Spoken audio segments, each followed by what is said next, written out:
Shalom and welcome to the European Report here in the European Parliament, filmed in the heart of the European Union. And in today's programme, we'll be discussing the latest scandal to hit UNRWA, that's the United Nations Relief Works Agency, in which they've been accused of mismanagement. So we'll be discussing in this programme, should the European Union take the lead of other EU member states in cutting funding to this UN agency. And in the programme today, I'm joined by Thomas Sandel, the founder and director of the European Coalition for Israel, and Bert-Jan Roesen, who's a Dutch MEP for the European Conservatives, and Charlie Weimers, a newly elected Swedish MEP. So welcome to the programme. I'll start off with you, Thomas. Good to have you back on the programme. I feel a little bit rusty myself. It's been quite a while since we were back here in June recording a programme. But can you share with us some of the diplomatic activities you've been involved in on behalf of the European Coalition for Israel, and also what opportunity this new Parliament has for supporters of Israel? Thank you, and it's good to be back, and it's good to be back with the viewers as well. I'm sure they missed us these last few months when also the Parliament has been in recess, but now we're back with new energy. And I just came back from Jerusalem, so perhaps I will just start there. It was always very special to be in the holy city, and we had the privilege of being invited to the embassy of Guatemala, which, as you know, is one of two embassies now that have relocated to Jerusalem, and meeting with the very enthusiastic Guatemalan ambassador who was explaining why they made the embassy move, but also very interestingly explaining that despite all the pressure that was on Guatemala against making the move, how their economy has flourished, actually.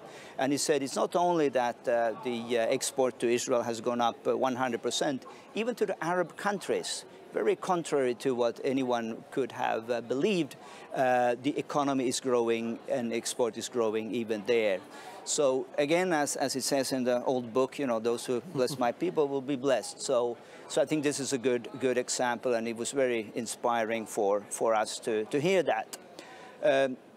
I am, of course, an old timer in this building. I moved to Brussels in 1994, so I have 25 years of perspective in looking at the European Union policies, also in the Middle East and towards Israel. And of course, this is to some extent year zero, as we have a new European Parliament in place, and today the new portfolios of the European Commission will be presented. So from what we know now, I am not very optimistic if we are looking in particular at the portfolio of High Representative for Security Policy and Foreign Affairs. I have grave concerns that this will not be in the interest of a fair treatment of Israel. As we know that the nominee, Joseph Borrell, has been on the record of saying that he wants all EU member states to recognize unilaterally a Palestinian state, which I think will be very detrimental. So I think we need to be cautious, and obviously being with good friends here also in the studio, I know that there will be those who do their utmost to raise difficult questions and make sure that we get the best possible team in place for these next 5 years. Yeah. But Jan, congratulations on being newly elected to this Parliament. You're taking the place of Bas Belder, who's been a regular on this programme over the years and an incredible MEP on behalf of Israel and the Jewish people. So you've got a lot to live up to. But Jan, can you look and see what are the challenges and the opportunities facing those who support Israel in this Parliament over the course of the next 5 years? Okay, thank you very much for the invitation. It's really great to be here. First of all, I would like to say, in response to your question, that I believe that the Lord rules this world, and that He takes care of His people, and especially for the people of Israel. That makes me optimistic, also for the coming term. And it's good to realize that we as people are just, well, instruments of His hands. But we have to take our responsibility. that's indeed really important. And there are a lot of issues we have to deal with the coming term. In my view, we have to work on upgrade of the association agreement with Israel. We have to fight against anti-Semitism. We have to stop the funding to terrorists, directly or indirectly. That are main topics for the coming period. That will be not easy. I think it will be sometimes difficult to find majorities for changing the policy. And also the nomination of Mr. Borrell as High Representative, that makes me worried, to be honest. I wonder whether he is the right person on the right place. But it's really important that we work together here in the Parliament as friends of Israel, among different groups. It's also really important that different NGOs are active here in Brussels, and I saw the last months that indeed different NGOs are really active here, and that's really important. This is in order to show what's really happening in Israel on the ground. Excellent. Well, I'm glad to know that Israel's in safe hands with you here. And it's good to welcome you, Charlie, back to the programme. You did a great job last time in June. And but Jan, you're also newly elected as well. In the few months that you've been here, have you had a chance to evaluate the kind of threats and challenges that Israel face in the Middle East, and knowing that the enemies of Israel are also Europe's enemies, to convince other MEPs and also the European Commission about the precarious situation that Israel finds itself in the Middle East today? Well, I think that a lot of fellow MEPs are having a sort of end of history worldview, so that when a country, a regime such as the one in Tehran, the Iranian regime, when they speak out in favor of the annihilation of Israel, it's not taken at face value. And the question I'm asking, and that I tried to come to a sort of answer to before this show, was how can we get fellow MEPs to wake up and smell the coffee? That's not an easy thing, Simon, but a few things can be done. Number one, point at the state terrorism of Iran, the terrorism that is going on as we speak on European soil, with agents targeting European citizens that are critical to the mullahs in Tehran. Their funding of Islamic Jihad, Hamas, Hezbollah, and to prove that Hezbollah is preparing for offensive warfare with tunnels, with an array of missiles at the border to Israel. That would be the first thing. The second thing to be done is to point at the motives for the Iranian nuclear program. They're not peaceful. They're not the same motives as we did have in Sweden when we built our nuclear plants. I'm telling you, it's and there's proof for that. The Iranians, they don't need to enrich uranium. People need to understand that. They don't need that in order to have nuclear energy. They could import uranium yellowcake easily. And it probably would have been cheaper than building these big facilities, very expensive facilities in Iran. Number two, they're not using their enormous gas reserves. So there's no economic or energy motive for their energy program.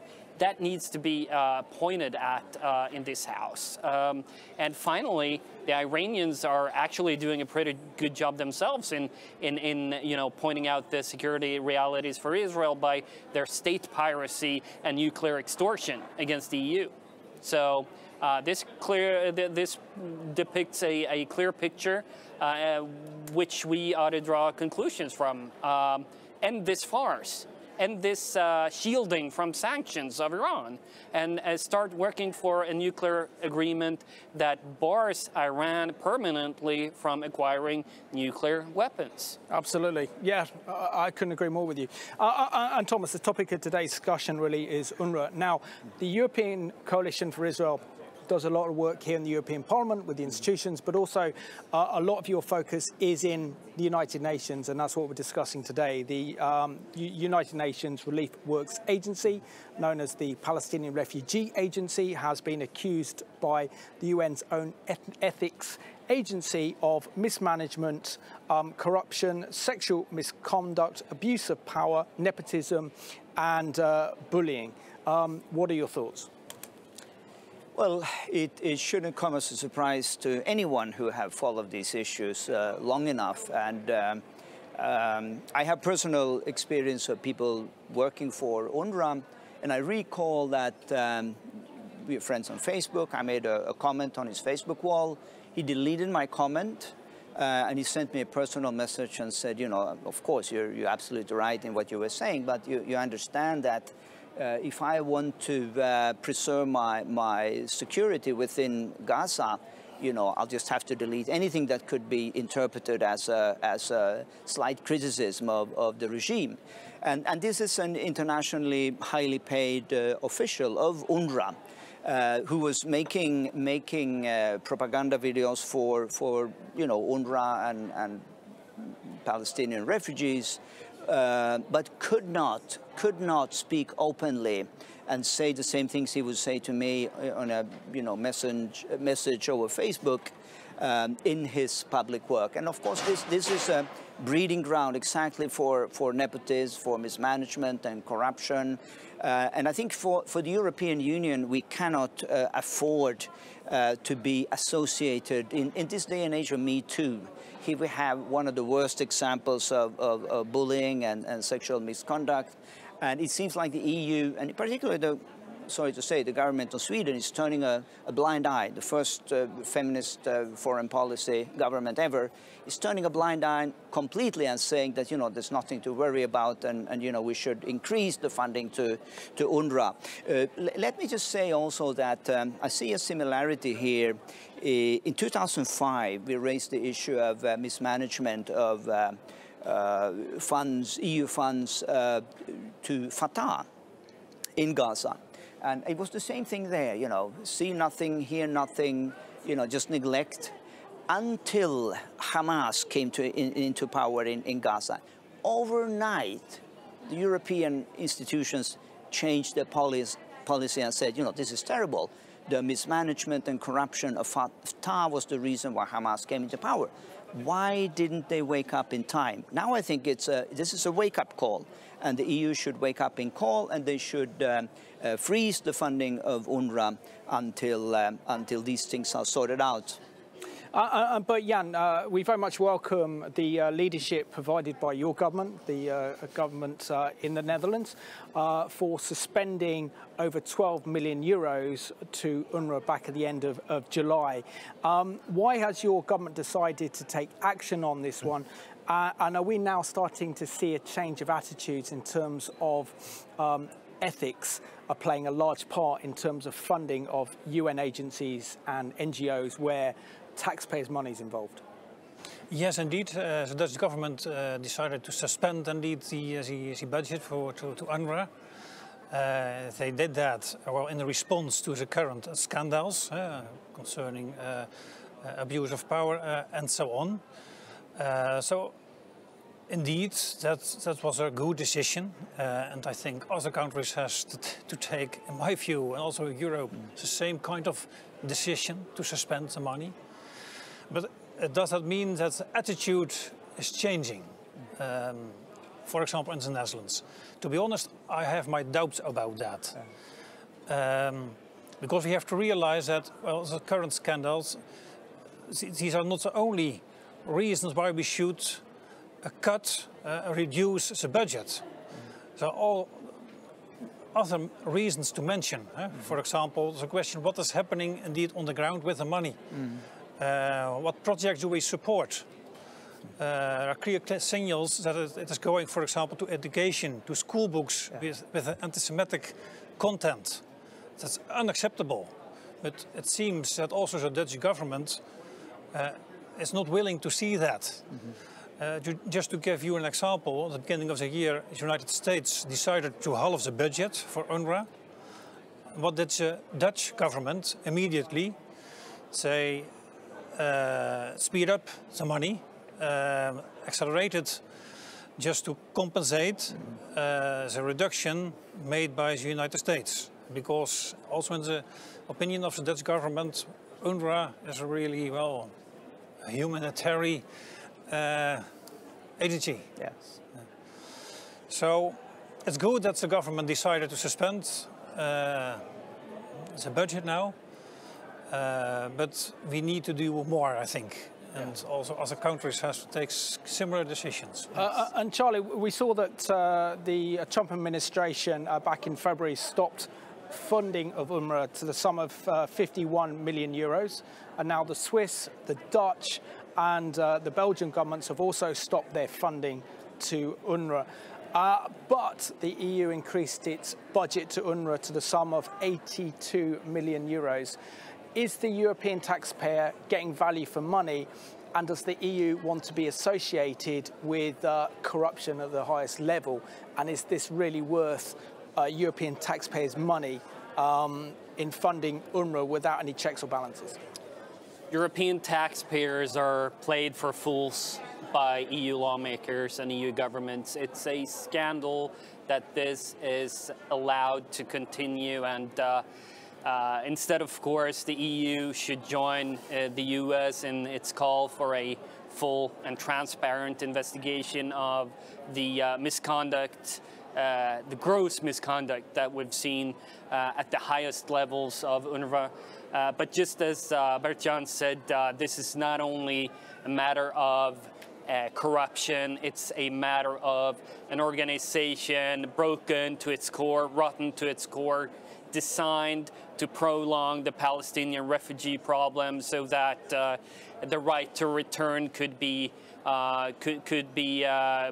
a reality, and the Jewish democracy that we see today would disappear. And this is why also you almost only see Western countries funding UNRWA. I compared the Swedish annual contribution to UNRWA, which is about 50 million euros this year, to the funding provided by the Islamic Republic of Iran to their Islamic brothers in the Palestinian refugee camps. $2,000 a year between 2008 and 2017. So $20,000 in 10 years compared with 50 million euros in 1 year from the Swedish taxpayers. And why is this? Well, it's because they don't care about the Palestinian refugees. They are just pawns in a game to destroy Israel. And EU lawmakers need to realize that, and the sooner they realize that, the sooner we can reach a final settlement of this problem to resolve it, because we do want to resolve it in the name of human solidarity. But this is not what the Arab and Islamic countries want, and people in this House need to realize that. Thomas, do you think we're seeing the impact of the Trump administration's Middle East policies have an impact on EU member states, particularly when it comes to UNRWA?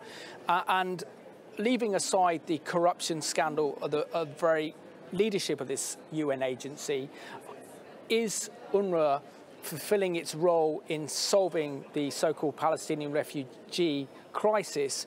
And shouldn't a new initiative be looked at whereby so much money is allocated to sorting out this so-called Palestinian refugee crisis, many of them are called fake refugees, while the Arab states are not taking personal responsibility for Palestinians in their own country? And you compare that to the over 700,000 Jewish refugees from Arab lands who were kicked out of their homes, lost their businesses, and Israel had to absorb them. To answer your first question, does the Trump decision have any effect in Europe? Yes. You can see what Sweden did is that they doubled their contribution once it was clear that Trump would reduce, and the same thing happened in the Netherlands. So it does have an effect. It has a very strange, irrational effect, and where I think what we need today is transatlantic cooperation to find a solution in the Middle East. But your second question is very interesting because as I said repeatedly, also in this program, we need to, and as Charlie said, we need to, in the name of solidarity, think about the Palestinian people. How can we help them, empower them, protect their rights, so on and so forth? I think UNRWA should be dismantled, first point.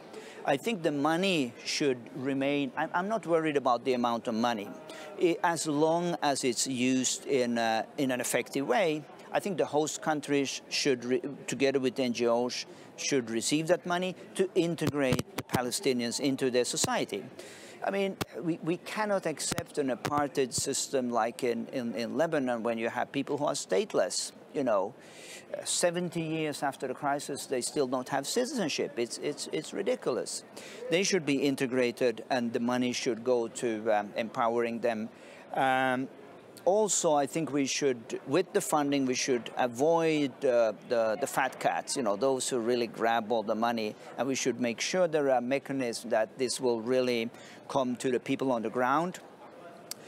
Last point, just to be brief, I think it's business that is bringing people together. And therefore, it's also discouraging that there's so much opposition to all these the peace plan, which is using business as a motor in bringing people together, in creating welfare for all the people on the ground. And yes, let's continue to, in the name of Western solidarity, support the Palestinian people, but let's do it in a much more effective and intelligent way. Absolutely. But Jan, what influence do you think the Dutch government can have on this European Parliament, European Commission, on getting the EU to re-evaluate its policies in terms of UNRWA to protect the European taxpayers' money and also to create a genuine peace and reconciliation movement in the Middle East? I think here we touch upon the EU budget, and it is, well, the Council and the Parliament who decide about the level of the budget.